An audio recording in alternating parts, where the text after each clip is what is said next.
Struktur teks eksplanasi meliputi 3. Ada pernyataan umum, deretan penjelasan, dan simpulan. Ada yang tahu belum apa itu teks eksplanasi?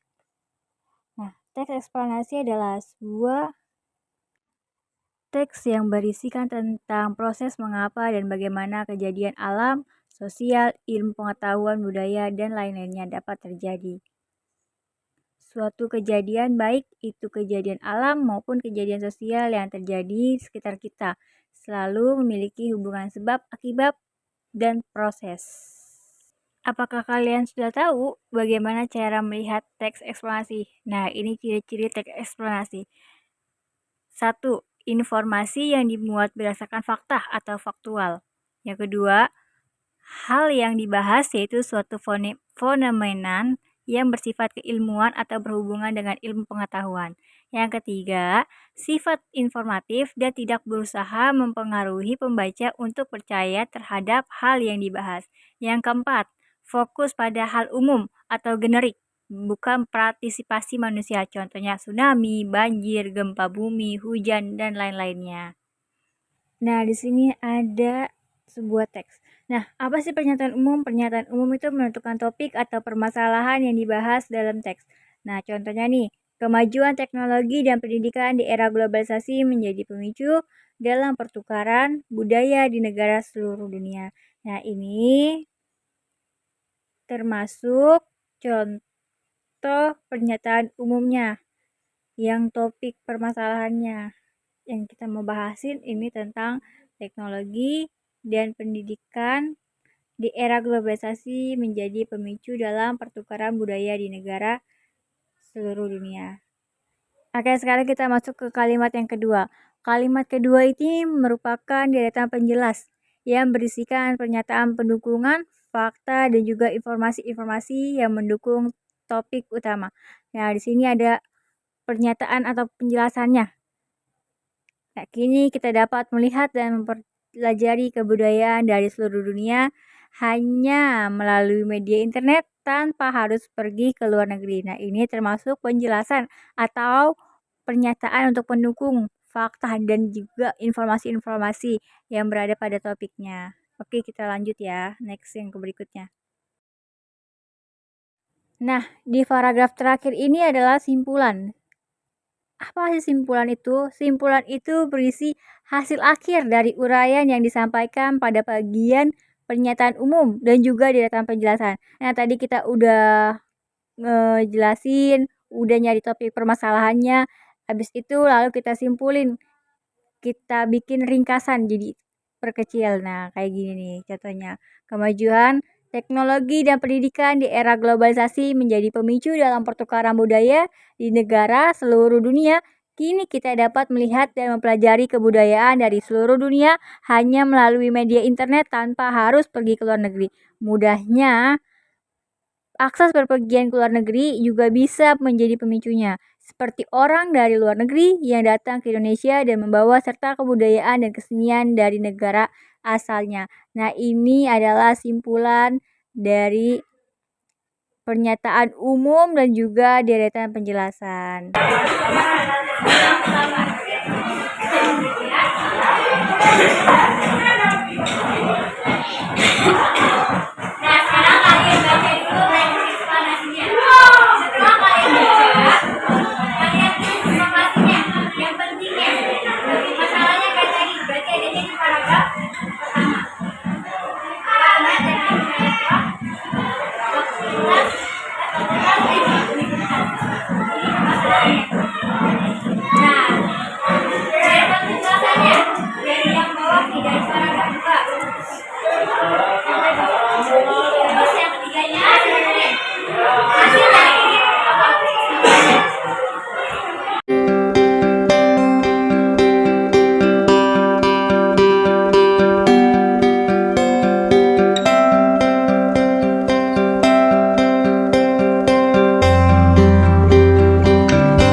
Departemen Teknik Elektrokomunikasi Teknik Universitas Indonesia atau FTUI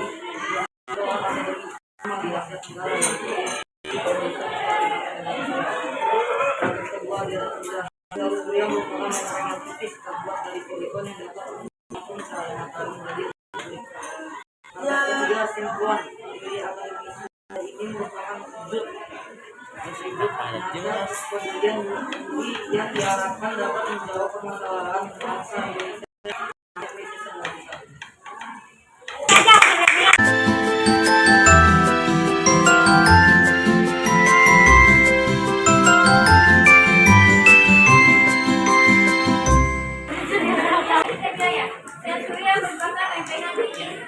Terbuat dari silikon yang dapat mengubah langsung cahaya matahari menjadi listrik. Lempengan sel surya tersebut diberi muatan positif dan muatan negatif. Saat cahaya memenuhi lempengan, kemudian akan menunjukkan muatan positif untuk bertemu dengan muatan negatif sehingga terjadinya arus listrik. Jadi adanya arus listrik temuan antara muatan positif lempengan ke muatan negatif. Saat ini penggunaan sel surya masih terbatas hanya dalam skala kecil pada barang-barang elektronik dan sebagai pembangkit listrik. Pada daerah-daerah yang masih sulit dijangkau oleh listrik, berarti daerah-daerah yang masih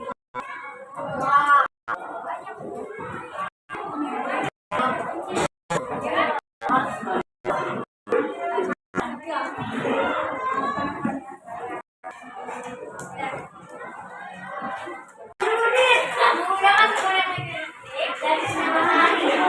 Nah, ini peralatan yang digunakannya nih berupa panel surya, yaitu sebuah alat berbentuk lempengan logam yang mampu mengubah energi matahari menjadi listrik. Ini tidak ada. Nah,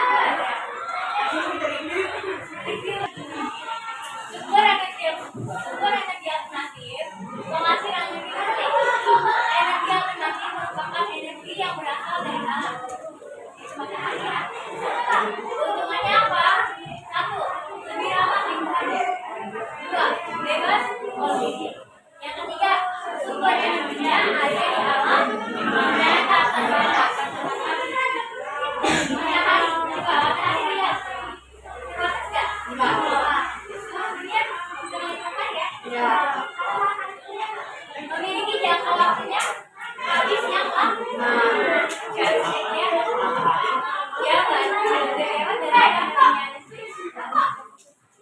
Jadi penelitian industri ini merupakan wujud nyata komitmen studi hanya untuk membuat fakultas teknik Universitas Indonesia membuat pendidikan solar energi.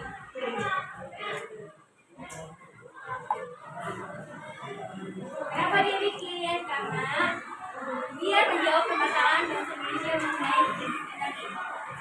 Indonesia itu banyak yang salah satunya di tempat-tempat banyak yang orang listrik. Ya kan? Buah. Kita nggak ada ke Papua. Yang bisa. Solusi. Susah nggak ada. Dia harus turun dulu ke bawah. Ayamnya. Nanti dari negara lain ke bawah banyak yang tempat yang paling terjangkau. Nah, usaha mencari sumber energi alternatif yang bersih, tidak berpolusi, aman dan juga terbatas sebagai pengganti bahan bakar fosil perlu terus diupayakan. Di antaranya adalah energi surya. Di era globalisasi ini, dengan adanya kebutuhan energi yang makin besar, penggunanya sumber energi listrik yang beragam dampak tidak bisa dihindari. Itu ada namanya PLTS. Listrik tenaga surya. PLTS apa?